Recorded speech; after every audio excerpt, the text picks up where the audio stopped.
And here with us now to discuss the latest developments from the battlefield, once again, is Lieutenant General Richard Norton, former Assistant Vice Chief of Staff with the U.S. Air Force. Always good to see you. Thank you for joining us. Ukrainian government officials are saying Russian troops have gathered outside of Kyiv, and it is possible now they could take control of the capital in the coming days. We have, though, heard that for nearly 2 weeks. What do you think? Well, good evening, Ruta Bay. I think I would not use the term take control. They may try to advance and to try to tighten up the encirclement around Kyiv. Now, recall, Kyiv is 320 square miles. That's a really large piece of property. And so it would be rather difficult, really, for any invasion force to take Kyiv. So I think, again, the stiff resistance that the Ukrainian military has shown, the fact that that 40-mile convoy is still, very difficult for it to move forward towards Kyiv. But nonetheless, Kyiv is certainly threatened, but I think you're going to find a very stiff battle to go on. I don't think it in terms of number of days, even weeks, block by block and street by street, especially if the U.S. now has given a green light for other countries, particularly Poland, to provide air power assets such as the MiG-29 attack aircraft. That could be a near game changer in terms of, again, compelling the Russians to think again about this attack, but also if Ukraine can own the sky still through this attack into Kyiv, that's a whole different equation. But that's assuming that the Russian leadership is rational, right? That's assuming that it's a traditional type of strategy. Well, it does, but again, the Russian generals on the ground are rather rational because they're the ones that are in this kinetic fight, face to face with a very stiff Ukrainian military. Granted, Putin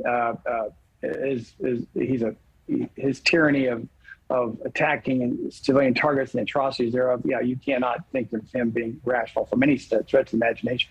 But in terms of a military contact with the Ukrainian military and an attack on Kyiv, having air power assets, presumably that would be brought in by Poland, I think would be significant. And I think not only for Kyiv, but for the destruction that's going on with Kharkiv right now, but we're on the clock, Ruta Bay, and so that's a challenge in and of itself. Especially we've seen those civilians fleeing over to Poland and Moldova and elsewhere. If Kyiv were to fall, though, if the Russians were to take control of the capital city, is it over? If Kyiv falls, then I think Putin would claim victory in terms of the invasion. But the challenge with that is he has to now maintain control of the rest of the country, per se. And if you think of Kyiv falling, victim to the invasion, because you're going to have insurgencies, you're going to have other parts of the country that won't necessarily be in the control of Putin. And so I don't necessarily, he may call it a win, but I think you're going to find the resiliency of President Zelensky, the Ukrainian people, I think will be significant. And I necessarily wouldn't call it a victory.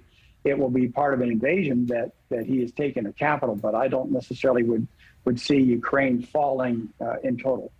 Okay, I want to talk to you about the people who are fighting on behalf of Putin, right? He's now sending in special forces, mercenaries, basically. Obviously, the conscripts have been having all kinds of issues, which we've talked about before, running out of food, parts, fuel, etc. But tell us a little bit about these new forces who are ready to move in, because they're volunteers as opposed to maybe kids who have been drafted and don't really know what they're getting into. Right. For the first time in a long, Putin is actually calling up the reserves, and they're not necessarily as capable or trained or, frankly, resourced to go into what right now is 11-day war, right in the middle of a very, very tough fight. So I think this says a couple things. Number one, it says that Putin is indeed running out of resources, and he sees the fact that his army of 150 to 190,000 in Ukraine, and about 95% of those forces are now in Ukraine, are just not, the size of the force he needs to really effectively invade, but also take over Ukraine, per se. So he's now calling up the reserves because he sees that he's at a point now where if he doesn't call in more forces, then, the tide could turn against the Russian army in the field. I'm not saying that's happening right now, but it's a very interesting indicator, the fact that he's having to call for reserves. And again, what his generals told him, 2, 3, 4 weeks before is not coming to fruition on the battlefield today. All right, Lieutenant General Norton, thank you. Thanks for watching. Click the red subscribe button below so you can get more of NewsNation's fact-driven, unbiased coverage.